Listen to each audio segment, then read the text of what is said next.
Javier came out of the bathroom with steam behind him as he tied his robe.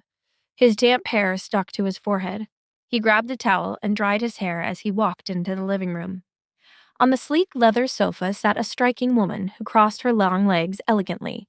She wore a crisp white blouse tucked into a fitted burgundy skirt, and her black pumps added to her commanding aura.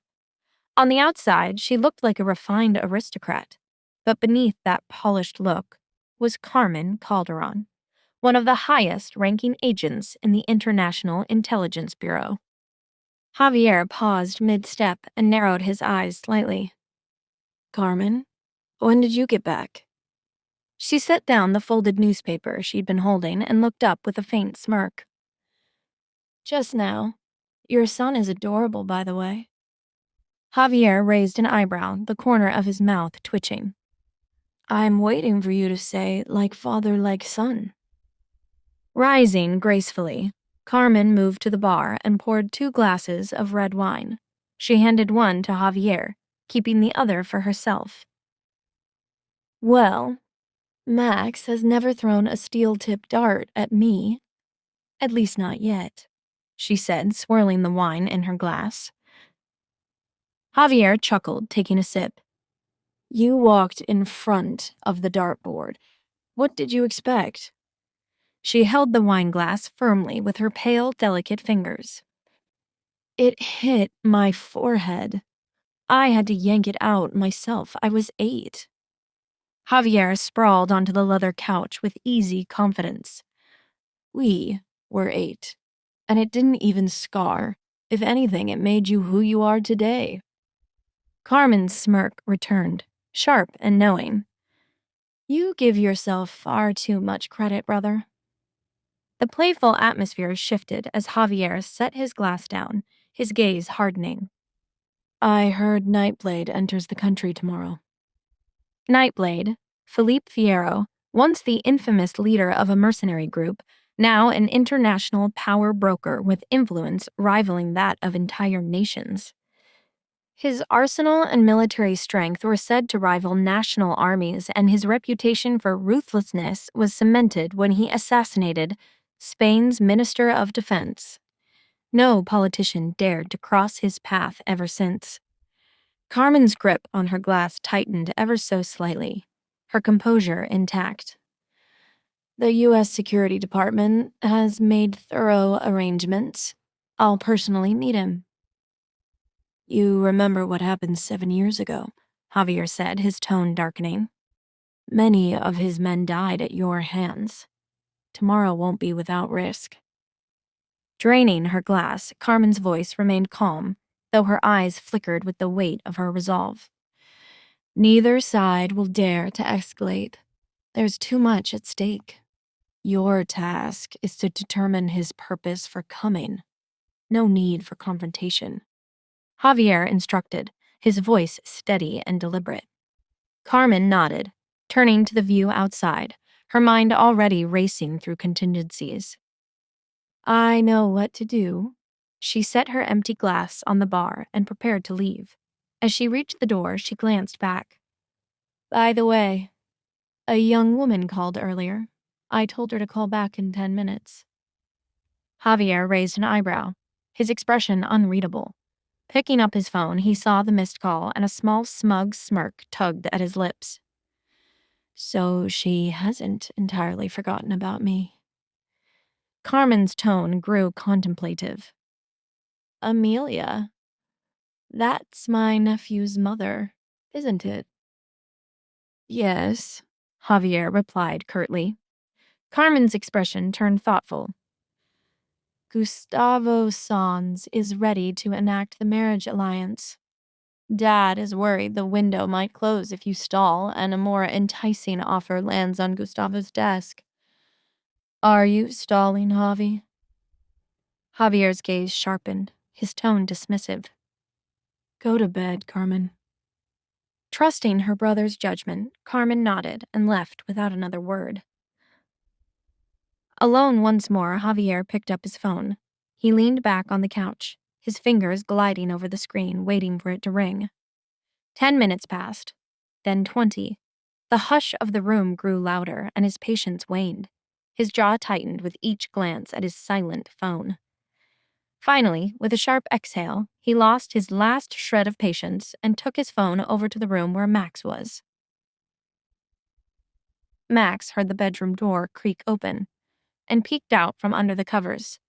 His wide eyes blinked curiously at Javier, who stood in the doorway. "Dad, why aren't you sleeping yet?" His small voice broke the stillness. Javier crossed the room. "I wanted to make sure you were okay since it's your first night here. How are you feeling?" Max grinned shyly. "I'm great. I just met Auntie Carmen." He hesitated for a moment, then bashfully added, "She said I'm very cute, and I told her she was cute and cool. Dad, can she come visit our house?" Javier raised a sly eyebrow. "Want to call your mom and ask?" Max furrowed his brow. "If it's your house and your sister, why do I have to ask Mom?" Javier sat down on the bed. "Don't you miss your mom?" "Of course. I wish she was here to meet my king and queen grandparents." Max turned to him. "Dad, what do you think Mom is doing right now? It's almost midnight, and then your birthday will be over and she'll miss it." Javier put his phone in Max's hand. "If you want to know what she's doing, go ahead and call her," Javier said. His son stared up at him, surprised. "Really?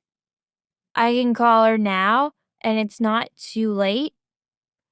Javier nodded, and Max eagerly dialed the number while his dad attentively listened nearby. In the hospital room, Charles felt restless. Amelia had been gone for a long time, and he still remembered the worried look on her face.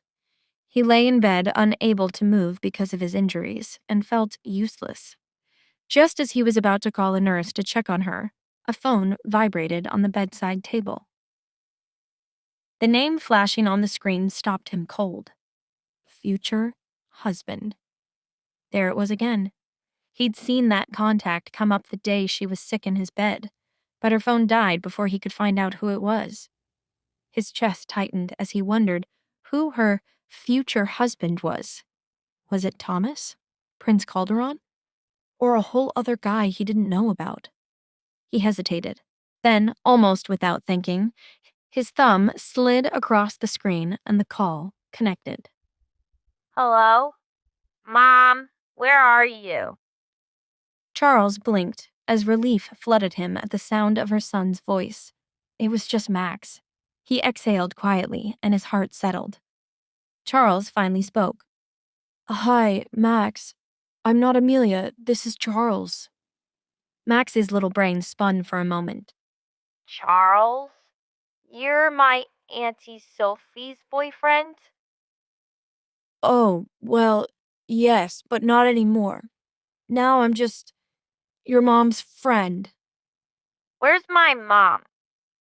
Charles wasn't sure if Amelia was coming back anytime soon, and he didn't want to worry her son by telling him they're in the hospital, so he decided to go with a partial truth. "Your mom just stepped away, but she's great. We had a fun day, and she's tired, so she's gonna stay at my place. I hope you don't mind if I steal her for the night." "Max? Hello?" Charles assumed the call had dropped, but unbeknownst to him, he had been very intentionally hung up on by an angry prince.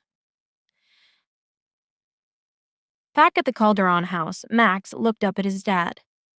"Hey, why'd you hang up the call, Dad?" Standing beside Max, a surly Javier had overheard the entire exchange. "Sorry, your mother wasn't there and it's late. Go to bed, and you can talk to her in the morning, okay?"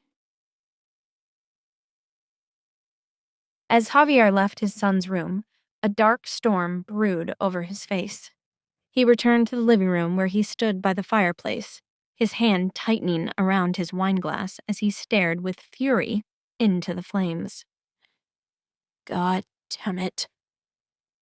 Javier's boiling frustrations came to a head and he beamed his wineglass into the roaring fire. He had come undone. All thanks to Amelia. How was it that the one person he couldn't control had such immense control over him? Charles. So she disappeared on me to be with him. Again. She's always going to find a way back to him, won't she?